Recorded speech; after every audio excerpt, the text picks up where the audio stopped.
तो आइए सबसे पहले देखते हैं, इस लेटर पर नजर डालते हैं, जिसका विषय है चयनित अभ्यर्थियों के प्रमाण पत्र वापस करने के संबंध में। तो आप देख सकते हैं कि प्राथमिक शिक्षा निदेशक अमरेंद्र प्रसाद सिंह द्वारा ये जो लेटर है जारी किया गया है। सभी जिला शिक्षा पदाधिकारियों को ये लेटर लिखा गया है। तो पहले वही सारी चीजें लिखी हुई है कि फर्स्ट और सेकंड राउंड की जो काउंसलिंग हुई थी उस दौरान जो है अभ्यर्थियों के प्रमाण पत्रों की जो है सत्यापन करने हेतु सारे जो डॉक्यूमेंट्स है वह जमा किए गए थे, लेकिन अब सरकार ने उनको वापस करने का निर्णय लिया है, क्योंकि कहीं ना कहीं अभ्यर्थियों का जो सिलेक्शन होता है किसी और विभाग में या कहीं और, तो उनको सर्टिफिकेट दिखाने में या कहीं जॉब प्राप्त करने में दिक्कतें आती हैं। तो यहाँ लिखा गया है कि विभागीय अधिसूचना में यह प्रकाशित है कि काउंसलिंग के क्रम में चयनित अभ्यर्थियों के शैक्षणिक प्रमाण पत्र जिसके आधार पर नियुक्ति का दावा किया गया है, यानी शिक्षक पात्रता परीक्षा और जो बीएड की आपकी डिग्री है उनके मूल प्रमाण पत्र जमा कर लिए जाएंगे और बाकी सारे डॉक्यूमेंट्स जो है सरकार द्वारा रिटर्न किए जाएंगे। अतः उक्त परिस्थितियों पर विचारोपरांत यह निर्णय लिया गया कि चयनित अभ्यर्थियों से प्रथम श्रेणी के दंडाधिकारी के समक्ष लिए गए शपथ पत्र के आधार पर उनके द्वारा याचित प्रमाण पत्र वापस किया जाए, यानी कि जो मजिस्ट्रेट है उसका एफिडेविट आपको सबमिट करना होगा।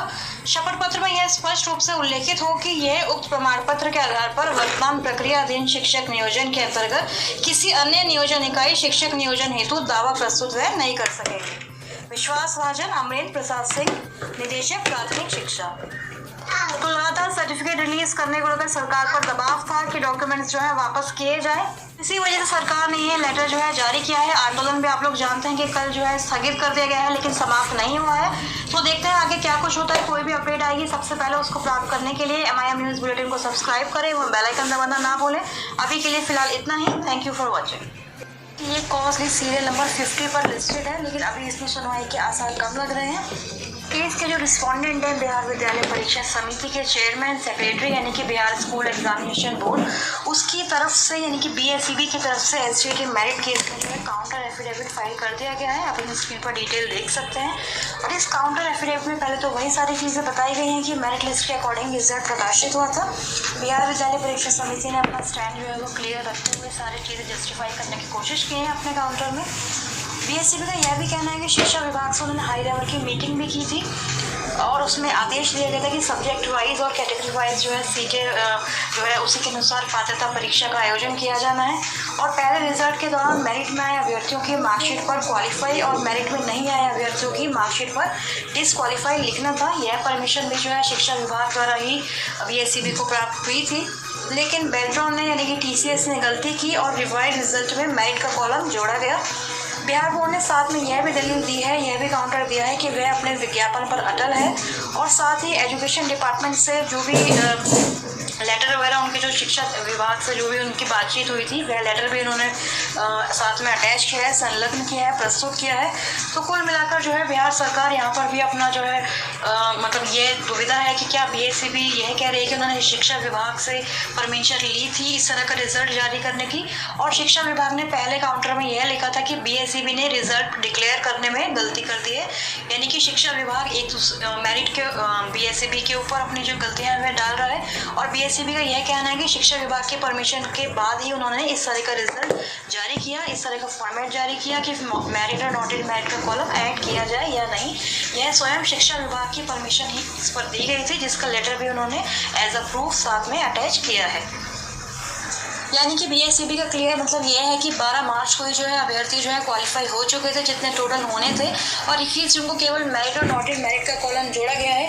एक बात लेकिन आपको यहाँ पर यह समझनी चाहिए कि 12 मार्च को रिजल्ट प्रकाशित हुआ था वह केवल 12 विषयों का था, और 21 जून को जो रिजल्ट दोबारा रिवाइज होकर जारी हुआ तो उर्दू, संस्कृत और साइंस का रिजल्ट भी उसमें ऐड हुआ था। यानी कि कुछ अभ्यर्थी जो है उन तीनों सब्जेक्ट से भी रहे होंगे। लगभग जो है 70,000 और या फिर 59,000 अभ्यर्थी 12 मार्च को क्वालिफाई हुए, और 21 जून को जो 3 सब्जेक्ट्स का रिजल्ट आया उसके बाद ये अभ्यर्थियों की संख्या जो है क्वालिफाइड अभ्यर्थियों की संख्या वह 80,402 हुई थी। तो अगर बिहार विद्यालय परीक्षा समिति ने 12 मार्च को ही क्वालिफाई अभ्यर्थियों को जो है रिजल्ट पब्लिश कर दिया था, यानी कि उनके हिसाब से पहले ही वो रिजल्ट बना चुके थे, तो फिर जो 21 जून का लेटर है जिसका सरकार हवाला देती है उसी का हवाला देते हुए उन्होंने 26 जून का लेटर भी जारी किया है। 21 जून का वह लेटर जो एनसीटीई द्वारा निकाला गया था कि जो टीईटी की वैलिडिटी है उसको लाइफ टाइम किया जाएगा, तो इसका हवाला जो सरकार ने दिया है 26 जून के लेटर में, तो फिर अगर पहले ही बीएसईबी ने रिजल्ट उस फॉर्मेट में डिक्लेयर कर दिया था, यानी कि पहले ही रिजल्ट उन्होंने उस फॉर्मेट में बना लिया था, तो फिर बाद में सरकार ने ये जो 21 जून का लेटर है उसका हवाला कैसे दिया अपने 26 जून के लेटर में। तो ये सारी चीज़ें भी सोचने वाली हैं। लेकिन इन सब से एक बात बिल्कुल स्पष्ट है कि बिहार सरकार की मंशा साफ नहीं है, क्योंकि शिक्षा विभाग ने पहले परमिशन दी थी बीएसईबी को मेरिट और नॉट इन मेरिट का कॉलम ऐड करने के लिए, क्योंकि बीएसईबी अपनी बात पर आज तक कायम है। जैसे उनको जो भी रिक्तियाँ बताई गई थी विभाग के द्वारा उसी के अनुसार उसने मेधा सूची बनाई है। हालांकि ये गलती ज़रूर हुई है रिजल्ट डिक्लेयर करने में कि क्वालिफाई डिस्क्वालीफाई की जगह मेरिट और नॉट इन मेरिट का जो कॉलम है वह ऐड करवाया गया है, या फिर हुआ है, या तो सरकार को ही पता होगा कि उनकी आखिर मंशा क्या है। बिहार विधानसभा के शीतकालीन सत्र के चौथे दिन भी विपक्ष की ओर से कई मुद्दों को उठाया गया है, जिस पर सरकार की ओर से जवाब भी दिया गया। आपको बता दें कि सदन ने प्रश्नकाल के दौरान बिहार एसटीटी 2019 के विज्ञापन के मामले को भी विधायकों द्वारा उठाया गया। उन्होंने प्रक्रिया में हो रही देरी एवं विज्ञापन में बदलाव को लेकर कई सवाल भी खड़े किए। एसटीटी 2019 परीक्षा का विज्ञापन, जो कि वर्ष 2019 में विज्ञापन के माध्यम से चयन प्रक्रिया विभाग के द्वारा बनाया गया था, और वर्ष 2021 में रिजल्ट जारी होने के बाद अब सरकार विज्ञापन के अनुसार जो अभ्यर्थी चयनित हुए हैं उनको नियुक्ति देने की बजाय विज्ञापन के नियमों में बदलाव आखिर क्यों कर रही है। तो ये सारी चीज़ें भी जो है सदन में पूछी गई थी। विधायकों ने पूछा कि हम शिक्षा मंत्री के द्वारा इस सवाल के जवाब का इंतजार कर रहे हैं। हम और सारे विपक्ष दल लगातार सरकार सड़क से सदन तक यह चीज़ें उठा रहे हैं। हम लगातार विज्ञापन के अनुसार चयनित शिक्षकों को वाजिब न्याय दिलाने तक संघर्ष करते रहेंगे। आपको जानकारी के लिए बता दें कि राज्य के माध्यमिक व +2 विद्यालयों की नियुक्ति के लिए 8 वर्षों बाद एसटीटी जो परीक्षा ली गई थी 2019 में उसका आयोजन हुआ था, और सीटों के लिए यानी कि विभाग द्वारा सीटें बताई गई थी उनके लिए इस भर्ती परीक्षा का आयोजन किया गया था। विज्ञापन में स्पष्ट यह भी जिक्र था कि इसमें सीट के बराबर कोटिवार रिजल्ट जारी किए जाएंगे, जिसमें उत्तीर्ण अंक 50% यानी कि 50% थे एवं 45% थे, और इन 80,402 अभ्यर्थियों को उत्तीर्ण किया गया है, जिसमें से लगभग 30,675 अभ्यर्थी जो है मेरिट लिस्ट में शामिल हुए हैं। ये सारी चीज़ें आपको बार बार बताना इससे ज़रूरी है क्योंकि आप अच्छी तरह से जानते हैं कि एसटीटी का जो डेटा है, जो पूरा फॉर्मेट है रिजल्ट जारी करने का, वो कितना जटिल हो चुका है। और अब जो मेरिट लिस्ट वाले अभ्यर्थियों की यही मांग है कि शिक्षा विभाग विज्ञापन के चयन प्रक्रिया में बिना कोई बदलाव किए एसटीटी चयनित अभ्यर्थियों की ऑनलाइन व सेंट्रलाइज विधि द्वारा शीघ्र नियुक्ति करे। इसी के लिए जो ये CWJC 12481 केस है वह पटना हाईकोर्ट में दायर है। देखते हैं इसमें क्या जजमेंट निकल कर आता है। ये सारी चीज़ें हम इस वीडियो में डिस्कस करने वाले हैं। वीडियो में एंड तक बने रहें। अपनी राय अपने सजेशन हमें कमेंट बॉक्स में ज़रूर दें, और अगर चैनल पर पहली बार आए हैं तो सब्सक्राइब करना ना भूलें, क्योंकि लगातार शिक्षक बहाली की जो अपडेट्स हैं वह और एसटीटी जो सर्टिफिकेट रिगार्डिंग कोर्ट केस के रिगार्डिंग जो भी अपडेट्स होती हैं उनको हम डेली कवर करने की कोशिश करते हैं। चलिए बात करते हैं एसटीटी मेरिट और नॉट इन मेरिट अभ्यर्थियों के बारे में। देखिए, कुछ अभ्यर्थियों का सोशल मीडिया पर अब यह कहना है, आप लोगों को याद होगा MIM न्यूज़ बुलेटिन के माध्यम से आपको ये लेटर दिखाया गया था।